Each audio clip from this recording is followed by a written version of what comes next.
हरे कृष्णा, राधे राधे। दोस्तों, आज हम आपको सुनाएंगे तुलसी माता की ऐसी 3 अद्भुत कहानियाँ जिसे सुनने के बाद आप सोचेंगे कि माता की कृपा कितनी अपरंपार है। तो चलिए शुरू करते हैं।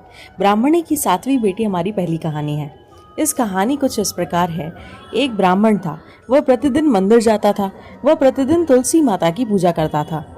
वह तुलसी माता से प्रतिदिन प्रार्थना करता था कि हे तुलसी महारानी, मेरा आनंद करना।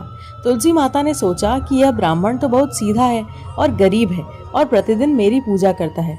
मैं इसके लिए कुछ न कुछ करना चाहता हूँ। तो तुलसी महारानी को एक कन्या के रूप में बनाकर बैठ गए और उस ब्राह्मण को बोला कि ब्राह्मण, मैं भी तेरे घर आना चाहती हूँ। ब्राह्मण ने सोचा कि 6 लड़कियां तो मेरे पहले से ही हैं और 7 लड़कियों को मैं कैसे पालन पोषण करूँगा, लड़कियों की शादी कैसे कराऊंगा। मेरे पास तो ऐसा कुछ भी नहीं है कि यह व्यभिचार करके वह बहुत परेशान रहने लगा।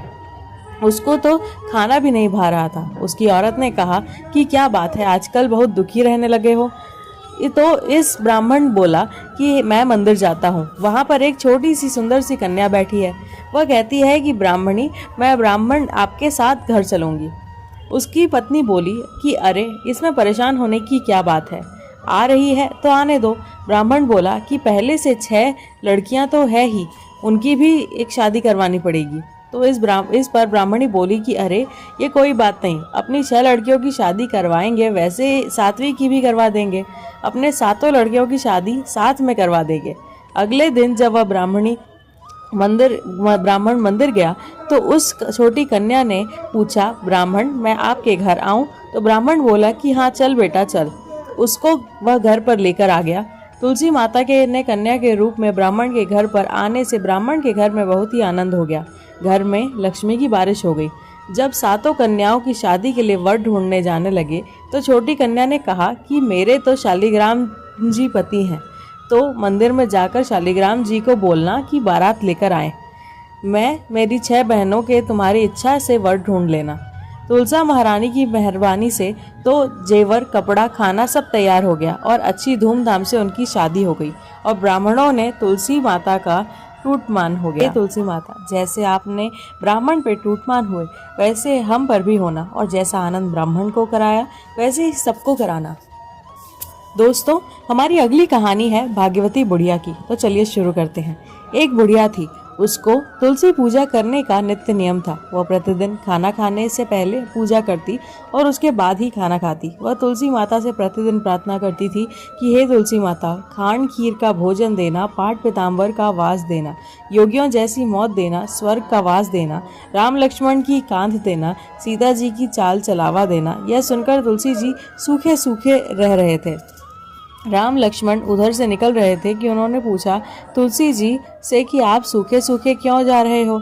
एक बुढ़िया रोज मेरी पूजा करती है और वह मुझसे खाने का लड्डू मांगती है, खेलने को भाई मांगती है, खांड खीर में भोजन मांगती है, पाट पीताम्बर का वेश मांगती है, आपकी कांध मांगती है, सीता जी की चाल मांगती है, स्वर्ग का वास मांगती है और योगियों जैसी मौत मांगती है।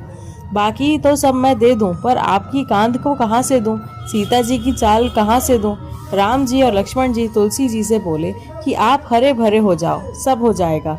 कुछ दिन बाद बुढ़िया मर गई। लोग इकट्ठा होने लगे कि क्यों ले जाने लगे कि उसको तैयार कराने के लिए उठाने लगे तो इतने में वह भारी हो गई और उसको लोग उठा नहीं पाए, उसको हिला भी नहीं पा रहे थे। लोग कहने लगे कि बुढ़िया इतनी भारी कैसे हो गई कि वह तो देव दर्शन सब करती थी, क्या वह कोई जादू टोना करती थी, ऐसी क्या भारी हो गई?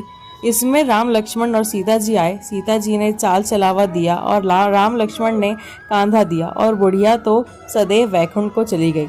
हम भी तुलसी माता जी से प्रार्थना करते हैं कि हे तुलसी महारानी, जैसे सदगति उसको दी वैसे सदगति सबको देना। दोस्तों, हमारी अगली कहानी है कन्या की भक्ति की।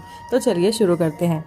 एक कन्या थी। जब वह बहुत बड़ी हुई तो उसको समझ आने लगी, तब से वह तुलसी माता जी का पूजन करने लगी। उसने प्रतिदिन तुलसी माता की पूजा करने का नियम बना लिया और उसके बाद ही वह खाना खाती थी।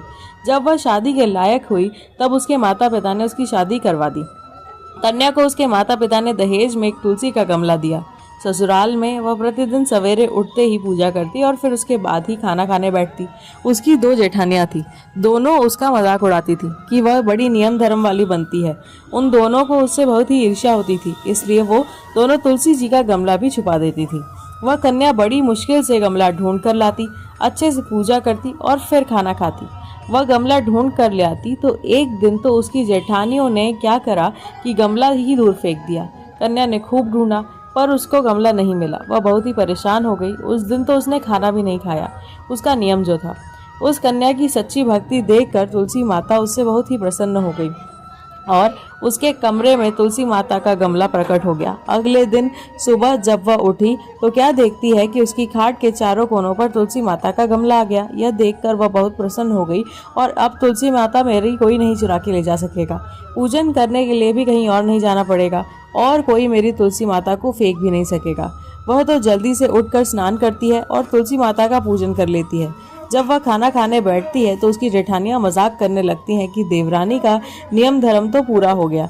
उससे पूछती हैं कि तुलसी जी की पूजा कर ली क्या। देवरानी धीरे से बोलती है कि हाँ कर ली।